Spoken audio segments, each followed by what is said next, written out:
What's up, good people? Mark Holmes here, and as always, I want to say thank you all for watching, commenting, subscribing, and being part of the Joe Boo Sports Report. Without you guys, as well as you ladies, you know that this literally does not work. I hope everybody is having a great Sunday. I'm on the road again. I just can't wait to get on the road again, and I literally bit my tongue. Literally bit my tongue there on the road. You know, when I'm on the road, I love to think about things, you know. This is where my brain just starts kind of going through and different scenarios and contemplating life and coming up with solutions to problems and stuff. And it's kind of nice because the week before, it was really warm. It was warm. It was like 65, 70 degrees. And I started doing some work outside. And just like Virginia always does, it fakes you out because it's been cold this past week. I woke up this morning and it was like 32 degrees. Even right now at 11:30, it's 44. It just feels chilly, but you can see, you know, some of the cherry blossoms have already started blooming and the flowers and stuff. You're seeing the buds on the trees and it's looking pretty. So another week or two, you're going to be seeing leaves on the trees, and it'll be nice driving through the mountains and stuff because it's beautiful through the Shenandoah Valley.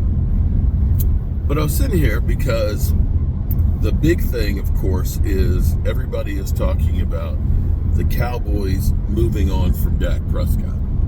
You know, it's crazy how constantly throughout Dak Prescott's time with the Cowboys, the narrative has always been dump Dak, get rid of Dak, or replace Dak, and all of the different players that, you know, they've talked about replacing him with.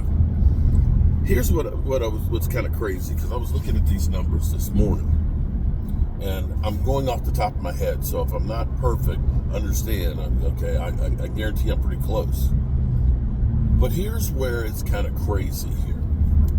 I want you to think about this, and I said this morning on my morning video. I said, if this is the swan song for Dak Prescott, I look for Dak Prescott for a multitude of reasons, because typically what you see in contract years, for whatever reason, and I'm not saying that they're playing better because they know it's a contract year, but look for Dak Prescott to have a monster year. And looking at the numbers, the Dallas Cowboys quarterback touchdown record is Tony Romo with 252. Dak is second. No, 248. 248. See, that's what I said. 248. Dak is second at 202. Troy Aikman is third with like 161. Right? 46 TDs away from tying that record. Now, that would be a big stretch for one season. Now, do you know that in yardage, Tony Romo has the yardage record, and Dak Prescott is only, he's in third place, is about 4,700 yards behind that. 4,700 and some change. Again, not something that he hasn't done before. Okay? But I want you to think about this. And all of the quarterbacks that the Cowboys have had, Dak Prescott is only 4,700 yards away from the most passing yards. Here's another crazy one, too, as we're going through this. Would you believe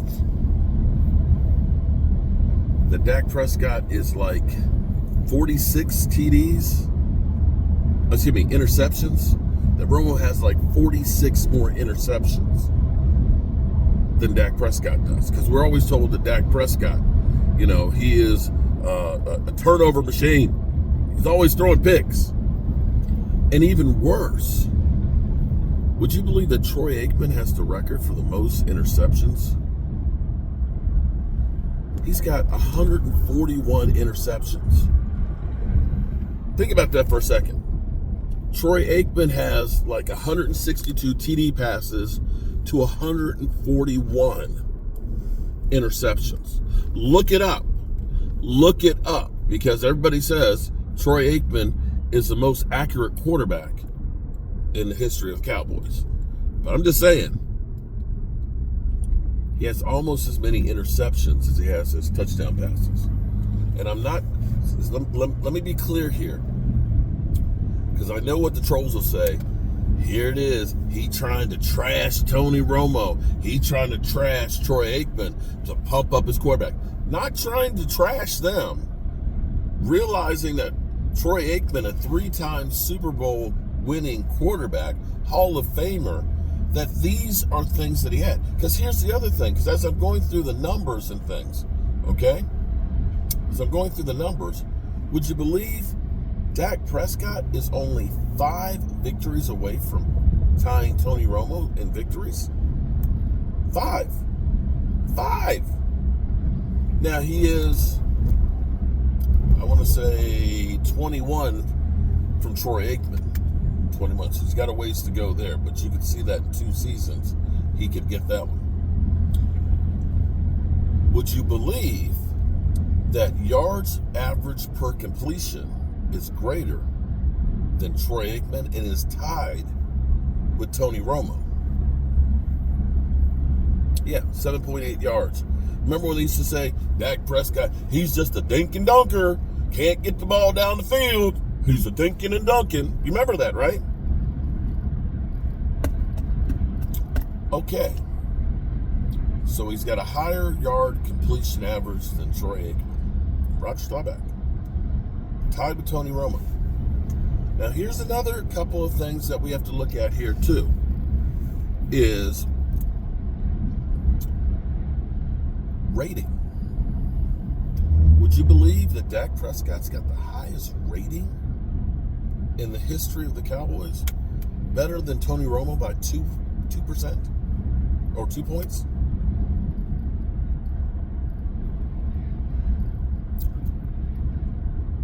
Here's another one that you gotta have to throw in here, because sack percentage times that the quarterback was sacked. Troy Aikman is like 5.1. Tony Romo, 5.4. Dak Prescott, 5.9.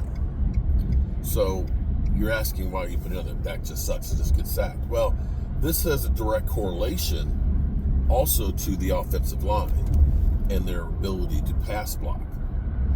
You have to look at the Cowboys after they drafted Tyron Smith, Zach Martin, and Travis Frederick, that those years of having those guys together was phenomenal.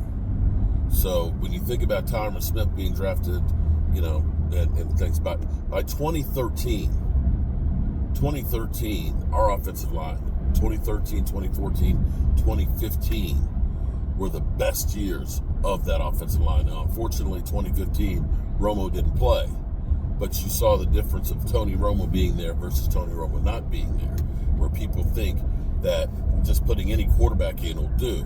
And we learned that as well in 2020 when Dak Prescott got injured, and we thought that Andy Dalton, who had been a starting quarterback forever, and some people thought there's no drop-off of Dak Prescott to Andy Dalton.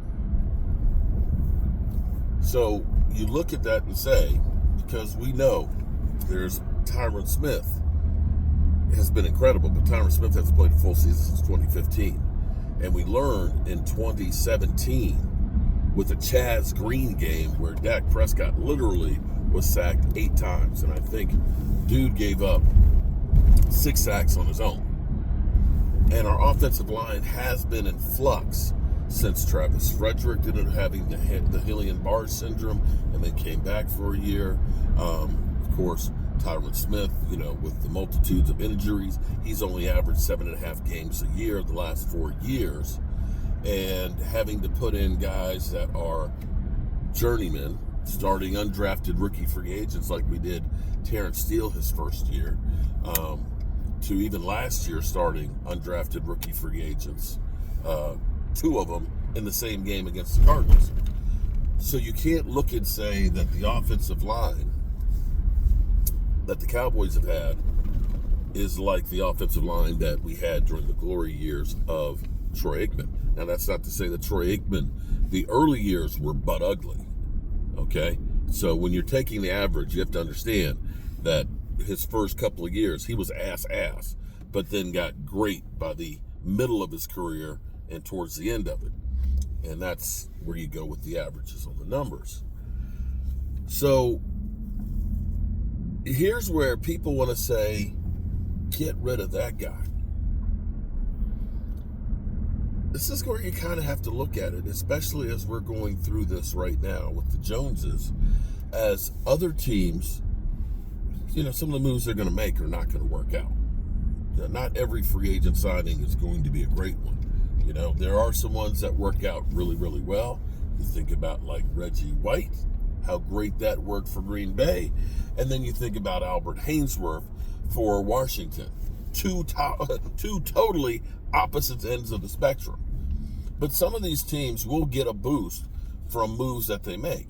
When you look at something like the Eagles getting A.J. Brown in that trade, that truly helped their quarterback.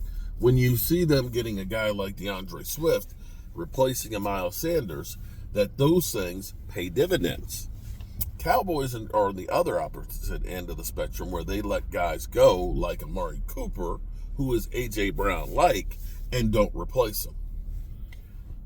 It's amazing the numbers that the Cowboys have with Dak Prescott, that I know we're not winning the Super Bowls, but you can't look at saying that Dak Prescott has going to end up having the highest yard per completion percentage, that he's going to have the highest rating in the history of the Cowboys, that he's on pace to have more yards, more TDs, and less interception than all these other guys, and somehow say it's his fault.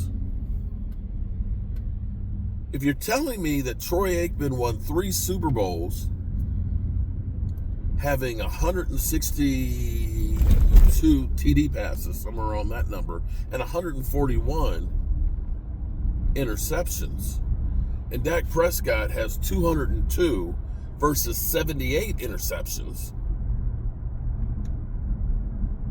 almost 3-1, something ain't jiving here on these two. You would think that those numbers would be reversed of Troy Aikman and Dak Prescott by the way people talk about Dak. Just think about that for a second, guys. I know the trolls are going to say it's just Dak Prescott's fault, but let me ask you this. If you literally have a guy that's got all of these numbers that are better than anything else that you have with the Cowboys, how do you expect to get something better?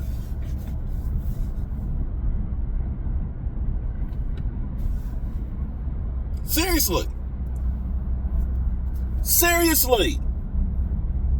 How do you expect that you're going to find somebody who's going to have better statistics than what you got?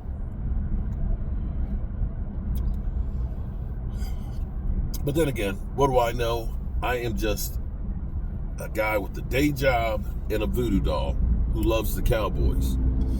And it's Sunday, and I got to stop by the job, get some measurements for the floors, and go up and pick up a whole bunch of flooring. So I'm just a village idiot. But I hope you guys are having a great day. And I'll see you 5 o'clock Eastern for our call-in live stream. Peace.